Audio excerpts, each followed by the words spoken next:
So ஃபைனலாக மக்களை எங்கேன்னு கேட்டிங்கன்னா கபாலீஸ்வரர் கோயிலில் தான் இந்த வீடியோ எடுத்துகிட்டு இருக்கேன் நான். ஸோ கபாலீஸ்வரர் கோயில் இன்றைக்கி என்னென்னு கேட்டிங்கன்னா இன்னைக்கு ஆடி செவ்வாய்க்கிழமை, அதனால் அன்னதானம் போட்டாங்க. ஸோ அதனால் அன்னதானம் சாப்பிட்லான்ட்டு வந்துட்டேன் நான்.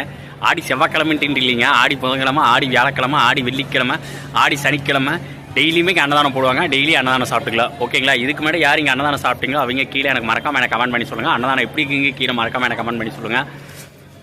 ஸோ வேறு எப்படி சொல்கிறதுங்க, வேறு சென்னையில் பெஸ்ட்டான உனி அடுத்த கோயில் எதுன்னு கேட்டிங்கன்னா இது வந்து கபாலீஸ்வரர் கோயில் எனக்கு தெரியும், மயிலாப்பூர் இருக்கிறதுங்க, ஓகேங்களா? ஸோ அதுக்கப்புறம் திருவல்லிக்கேணியில் இருக்க பார்த்தசாரதி கோவில், அந்த கோயிலுக்கு யாரோட போயிருக்கீங்க கீழே மறக்காமல் எனக்கு கமெண்ட் பண்ணி சொல்லுங்கள். ஆனால் இது வரைக்கும் நான் பார்த்தசாரதி கோயில் நான் போனதே கிடையாதுங்க. ஸோ அது திருவல்லிக்கேணியில் எங்கே இருக்குங்கிறது நிஜமாக எனக்கு தெரியவே இல்லை. ஸோ தெரிஞ்ச எனக்கு கீழே மறக்காமல் எனக்கு கமெண்ட் பண்ணி சொல்லுங்கள். ஸோ இது ஃபுல்லாகவே பாருங்கள், இது ஃபுல்லாகவே எல்லாமே பார்த்தீங்கன்னா கபாலீஸ்வரர் கோயில் தான். ஸோ இதுக்கு முன்னாடி யார் யார் கபாலீஸ்வரர் கோயில் வந்திருந்தீங்களோ கீழே எனக்கு மறக்காமல் எனக்கு கமெண்ட் பண்ணி சொல்லுங்கள், ஓகேங்களா? இதுதான் இந்த கோவிலோட வியூ, ஓகேங்களா? இதோட ஓகேங்க, அது ஃப்ரண்டில் கேப்சர் பண்ணலாம், ஓகேங்களா? ஸோ இந்த கோபுரம் மட்டும் நான் கேப்சர் பண்ணுற மாதிரி கேப்சர் பண்ணி எல்லாத்தையுமே உங்களுக்கு காட்டுறேன் நான், ஓகேங்களா?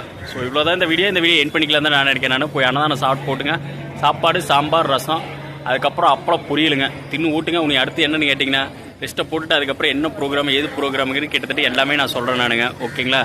ஸோ இதுக்கு மேலே யாராச்சும் கபாலீஸ்வரர் கோயிலுக்கு வந்திருந்தீங்கன்னா கீழே எனக்கு மறக்காமல் எனக்கு கமெண்ட் பண்ணி சொல்லுங்கள். மீண்டும் ஒரு வீடியோவில் சந்திப்போம்.